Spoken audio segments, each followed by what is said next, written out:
I've been privileged not just to work with Father Michael, but to be his friend.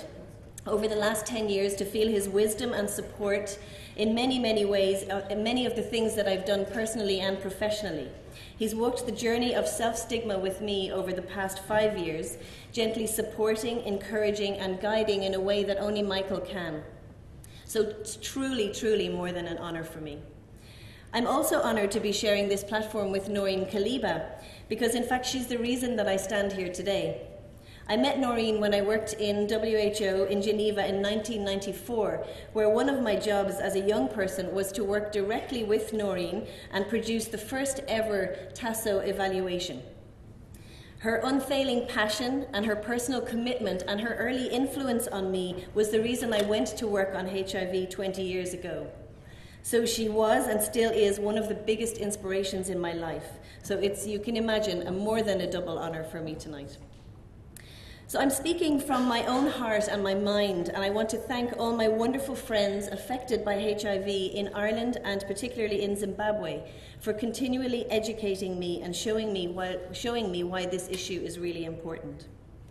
So I want you to think about something during this talk. If I don't think I'm bad, why would I think you think I'm bad? So I'm going to say that again. If I don't think I'm bad, why would I think you think I'm bad? I'm going to talk about self-stigma.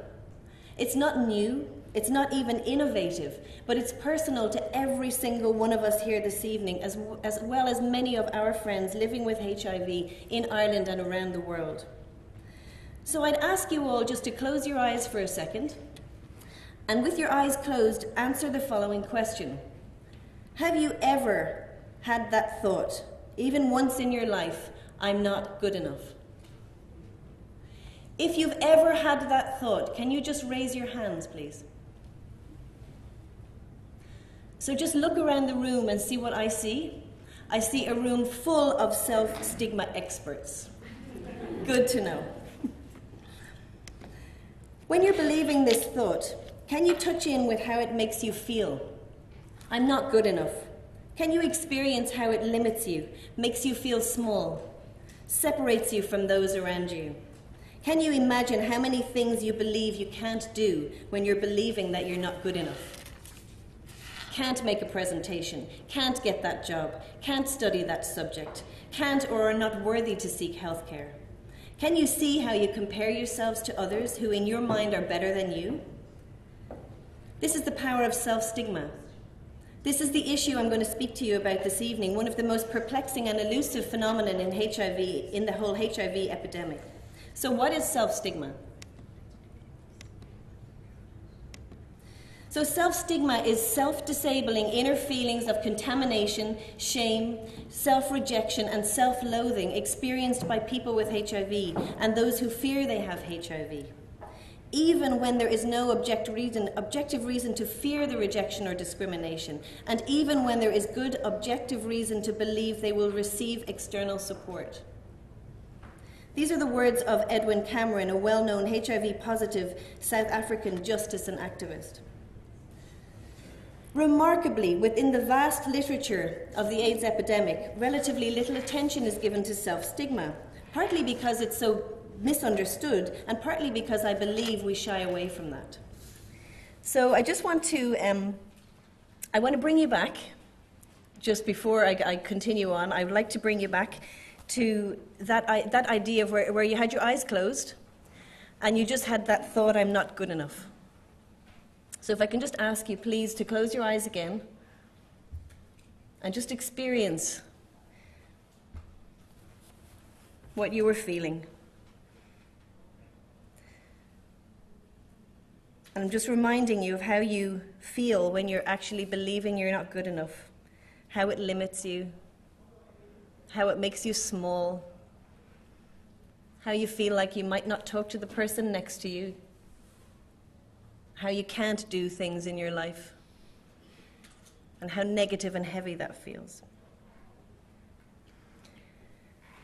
And in relation to HIV, what I was saying was that despite how powerful self-stigma is, and the fact that it's in all of us, whether we're HIV positive or negative, in our response to HIV and AIDS, it's been a huge and glaring gap. In 2014, over 30 years since HIV, since we all started to learn and live and work on HIV, self-stigma forms hardly any of our individual, professional, or programmatic responses to HIV. I can't really believe that myself. So if I could have the slide. Gee, I don't have access to my slides. If you could put up the slide with all the nice graphics on it. The next one. Thank you. So along with a lot of you in this room and many more outside of this room, I've been a HIV activist for many years. I've lived most of my adult life in the developing world, and I've been affected by HIV for as long as I can remember, passionately advocating for better rights, for access to treatment, and in particular for reducing stigma. We advocated, we campaigned, we lobbied, we educated them, those who were ignorant, those who didn't care. And we succeeded in raising the issue of social stigma high on the agenda for all of us affected by HIV. We all know that much, much more remains to be done. However, social stigma is all about them. It's about changing them. It's about working with them, educating them. So what about us? Next slide, please. The next slide, please. So a few statistics, not many. It's clear from the literature, and consistently people living with HIV stigmatize themselves to a far greater extent than HIV-negative people do, up to 3 times as much. So for instance, looking at some of these, a study in South Africa of over 2,000 adults, 10% of the general population believed that people living with HIV are dirty, compared to 27% of people living with HIV who felt they were dirty. 13% of the general public believed that people living with HIV did something to deserve it, as compared to 41% of people living with HIV who felt guilty. 38% of people living with HIV reported feeling ashamed of their condition, as compared with 16% of HIV-negative people who believed that people living with HIV should be ashamed. And lastly, much closer to home, the same pattern can be found in Ireland, where we learned from a study in the Stamp Out Stigma campaign in 2006 and 2007 that 84% of those people living with HIV feel that they're viewed negatively by society, and society view them negatively 54% of the time. Clearly, self-stigma is greater than social stigma. So looking to the stigma index, the people living with HIV stigma index, which has been rolled out in over 50 countries, it's the largest survey of its kind, carried out by HIV-positive people, interviewing HIV-positive people to really understand the experiences of stigma. The index found disturbingly high levels of internalized or self-stigma throughout all of the countries where the stigma index was rolled out. The next slide, please. And just to show you what that means, in the Asia-Pacific study, over 4,000 people were interviewed, and 9 countries were represented here. And across the board, 75% of people in Pakistan saying they were ashamed, all the way down to the least, which was 54% in Sri Lanka. Same high statistics in Rwanda, 45% of people living with HIV saying that they were ashamed. The same in Ukraine, feelings of blame, feelings of guilt, feelings of low self-esteem, even feelings of suicide. In Scotland, anywhere the stigma index has reported, we've found high statistics. Can you imagine that in all those reports that I looked at, not one report had a recommendation to do something about self-stigma, not one. So what does self-stigma look like? That's really important. We've had a little experience of what it feels like. Next slide, please. I conducted a study in Open Heart House in Ireland in 2012 as part of a master's degree to really understand self-stigma and really understand the beliefs underneath self-stigma. Sadly, and I want to say this in many ways as a testament to our lack of understanding as a society of the core issues such as self-stigma faced by people living with HIV, Open Heart House closed its doors in September of this year. The wonderful participants in this study, some of them who are hopefully here tonight, contributed to really understanding what self-stigma is and how it affects how it affects us as people. So giving you a quick look, self-stigma can be broken down in different ways. Thank you. So there's different categories and subcategories where we have self-stigmatizing beliefs. Self-stigmatizing beliefs around disclosure of our HIV status, around sexuality related to HIV, around our self-perception, around body, around illness, around death. We are really complex creatures, especially in our minds. So, for example, the next slide, please. It's a punishment. I am done. I am dirty. I am a disgusting person. I am toxic. I'm less human than everyone else. How can our services as doctors and our programs as NGOs be effective if we are not supporting people to deal with thoughts like this, beliefs that in fact turn out to be very common and not rare as we might like to think? Next slide, please. This is one of the quotes from the participants. It's great when I'm here, when I'm in Open Heart House, because I'm with my own. But it's different when I'm outside. I try, you know, I'm getting better, but it's very hard. Because in my head, I know I'm just the same as everyone else and I don't deserve it. You know, no one deserves it, but that dirty feeling still stands. No matter how much I wash or how many clothes I buy or how pretty you look, inside you're still that. I don't know what you call it. A worm picking away. Some days I feel toxic. It's like as if there's something eating away from the inside that no one else can see, but every day I feel a little less, like I've changed, you know. You change when you're diagnosed, and it's not what people said to me, but it goes back. I really believe it's an unspoken world of unspoken things. This is what people think other people think of them. They won't want anything to do with me. They think I'm a scumbag. They don't care. They think I slept with many men. They think it's dirty. They look, act, and talk differently around me. So the assumption in self-stigma is that people are talking about you behind your back or thinking badly of you, even when faced with little direct evidence of the hostility. The person's own negative self-beliefs force them to conclude that people must regard them with concealed hostility, when a lot of the time they don't. We know people with self-stigma are less likely to disclose their HIV status. It's not a wonder people are unlikely to disclose their status if this is what they're believing people think of them or how they will react. Would you? Next slide. Self-stigma powerfully influences what we believe we can't do. I can't have a child. I can't get a job.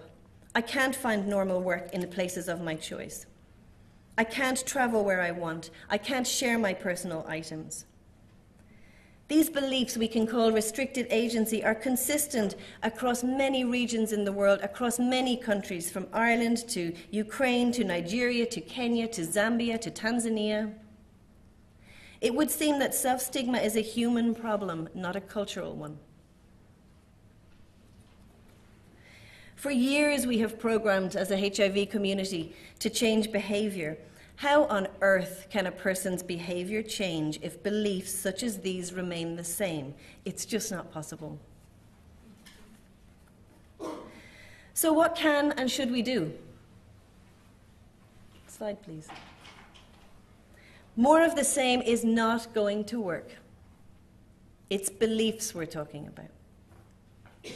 So firstly, we need to recognize self-stigma as an important issue and start talking about it and doing something about it. It's not necessarily as obvious as it sounds. We're much more comfortable writing policies, advocating for external change, and focusing on fixing ineffective systems than we are willing to look deep inside ourselves. Secondly, we need to be honest as a community. It is easy to blame something and someone external rather than find our own part in something. We can all relate to that. They think we're bad people. They think we're dirty. They think we deserve it. What power in turning this around and in tandem dealing with, I think I'm bad. I think I'm dirty. I think I deserve it. Recognizing this is a massive step to turning the epidemic around in a way that we have not done before. So thirdly, we need more organizations like TROCRA and RCSI who are willing to test new and innovative approaches to working on self-stigma. For instance, through the We Are the Change program in Zimbabwe. This program was carefully designed on the Irish research that I presented and adapted to Zimbabwe. It works with local groups of people living with HIV, and it uses inquiry-based stress reduction, or the work of Byron Katie. It combines techniques from stress reduction, from cognitive behavior, mindfulness, and meditation. And it's aimed at providing a tool that can be used throughout HIV support groups all over Zimbabwe, and in fact, why not all over the world? Early results are very positive, and they'll be presented tomorrow at the conference during the HIV session. And in order to act, as I said in the first point, to do something, please try and catch that presentation. Lastly, I believe we need a paradigm shift. We need a movement of people living with and affected by HIV that recognize that the answer to self-stigma lies within them. A movement of people that are willing to challenge their painful beliefs. A movement that will challenge the world. A movement that recognizes that self-stigma holds people to ransom, to the identity of being a victim, and as such is the most debilitating and disabling disease there can be. Imagine a world full of people living with HIV who realize their self-worth, are living out of their full potential, and who are empowered to be everything that they want to be. That's a virus worth spreading and something we can all collectively be part of. So, slide, please. I love this slide. Every bully needs a victim. And if one day the person simply stops thinking of themselves as a victim, then whatever prejudice or discrimination is happening ceases to have the power to degrade and can be better fought. And I learned this from a good friend of mine and many of yours, Joe Manchester, who founded the International Community of Women Living with HIV. Self-stigma is in all of us, HIV positive, HIV negative, to a greater or lesser extent. If you take a moment, you can find an area in your own life where you are ashamed, or you have the thought, what would people think if they knew? It's inside of you. So thankfully, so is resilience, as described by Noreen. It's this simple. Last slide, please. If I don't think I'm bad, why would I think you think I'm bad?